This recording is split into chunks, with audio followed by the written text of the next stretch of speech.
और 10,000 लोगों के बीच जिस तरीके से महिलाओं को नंगा करके सामूहिक बलात्कार किया गया और देश चुप रहा सिर्फ इसलिए कि वो हिंदी पट्टी में नहीं है, वो कोई साउथ में है, कोई नॉर्थ में है। हम इस कंट्री को नॉर्थ और साउथ में बांट रहे हैं मैडम। हम इस कंट्री को जाट, सिख, दलित, मराठा जाति में बांट रहे हैं मैडम। मैं मणिपुर गया था, दुनिया में मैंने ऐसा कभी नहीं देखा कि 2 सालों से लगातार 2 समुदाय के बीच गोली चल रही है। गोली चल जरूर रही है और 10.1% है, 1 बीघा से 5 बीघा। उसके बाद टोटल बटेदार है, दैयारी मजदूर है, बधुआ मजदूर है। ये किनको दे रहे हैं बीमा फसल योजना? फार्मर को। आप बटेदार को क्यों नहीं लाते? आप क्यों नहीं लाते बधुआ मजदूर को?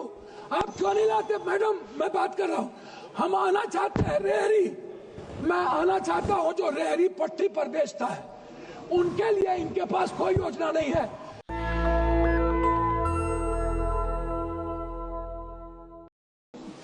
धन्यवाद। मेरी तबीयत ठीक नहीं है, लेकिन फिर भी मैं 2-3 बात कहना चाहूँगा। सिर्फ इस बात को लेकर के एक तरफ ट्रंप का आतंक है और दूसरी तरफ हमारा देश संवैधानिक आतंक से जूझ रहा है। मैं आपको थोड़ा सा सिर्फ दलाल स्ट्रीट की ओर ले जाना चाहूँगा। शेयर बाजार के नुकसान 40.80 लाख करोड़ रुपया फरवरी में, जनवरी में 17.93 लाख करोड़, दिसंबर में 4.73 लाख करोड़, नवंबर में 1.97 लाख करोड़, अक्टूबर में 29.73 लाख करोड़, अब 91 लाख करोड़। ये दलाल स्ट्रीट का मामला है। दूसरा है PSU, 25 लाख करोड़ रुपया डूबे, जिसमें LIC 3 लाख करोड़, SBI 1.6 लाख करोड़, तीसरा 1.5 लाख करोड़, हल 1 लाख करोड़, उसके बाद NTPC 1 लाख करोड़, फिर तीसरा 1 लाख करोड़। फिर मतलब आप यदि उसको देखिएगा, बजट अनुपूरक 24-25 में भारत की वार्षिक मुद्रास्फीति 2025 में 4.31% गिर गई। और यदि हम वहां आते हैं, मुख्य रूप से खाद्य कीमतों की गिरावट 24 में 6.2% बनाम 8.4% के कारण, जो भारतीय उपभोक्ता मूल्य टोकरी का लगभग आधा हिस्सा बनाती है सब्जियां, या नरम मुद्रास्फीति 11.35% बनाम 26.56% के कारण ईंधन और प्रकाश के लिए अब स्फीति बनी रही -138% बनाम 1.39, और मुद्रा स्थिति अस्थिर रही 2.76 बनाम 2.71। अब आप हमको एक बात बताइए, हमारे नेता कह रहे थे कि हमारे देश के प्रधानमंत्री यूक्रेन जाते हैं।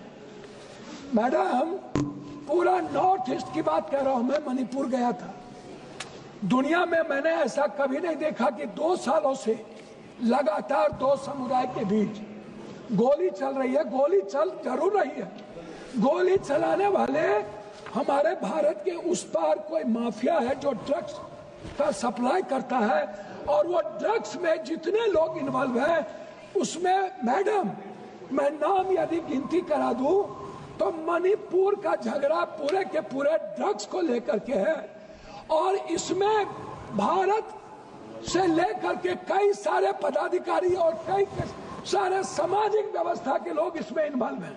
ये छोटी घटना नहीं है। पहली घटना यह है कि अपने ही सरकार को अपदस्थ करके, राष्ट्रपति शासन लागू करके और वहां पुलिस फोर्सेस के द्वारा गोली चलवाना, अभी तक गोली चल रही है। और 10,000 लोगों के बीच जिस तरीके से महिलाओं को नंगा करके सामूहिक बलात्कार किया गया और देश चुप रहा सिर्फ इसलिए कि वो हिंदी पट्टी में नहीं है, वो कोई साउथ में है, कोई नॉर्थ में है।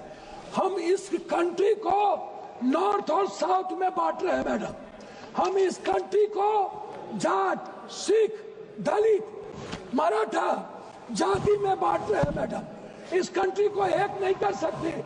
जो बजट का इसमें जो स्थिति है, मैं उसमें आपको पहले ही बता दिया। मैं दूसरी बात कहना चाहूंगा मैडम कि बजट कोई सिर्फ मणिपुर के राजनीतिक व्यवस्था, मैडम बोलने तो दिया जाए, मैं सिर्फ बिहार की ओर थोड़ा सा आपको ध्यान दिलाना चाहूंगा। मैं आता हूं इस बजट को बेरोजगारी भत्ता की तरफ। 30,000 लगभग मैडम 30 करोड़ लगभग लोग, बच्चियां और बेटे बेरोजगार हैं, अशिक्षित हैं। उस बेरोजगारी भत्ता पर बजट के लिए इस हिंदुस्तान की सियासत का कोई भी एक भी बजट के लिए कोई प्रावधान नहीं है। दूसरी तरफ मैडम फार्मर्स की बात आती है। मैडम फार्मर कितना है? 1 बीघा से 5 बीघा वाले जमीन वाले मैडम मात्र 3.2% लोग 5 से 10 बीघा है और 10.1% है 1 बीघा से 5 बीघा। उसके बाद टोटल बटेदार है, दैयारी मजदूर है, बधुआ मजदूर है। ये किनको दे रहे हैं बीमा फसल योजना? फार्मर को आप बटेदार को क्यों नहीं लाते? आप क्यों नहीं लाते बधुआ मजदूर को?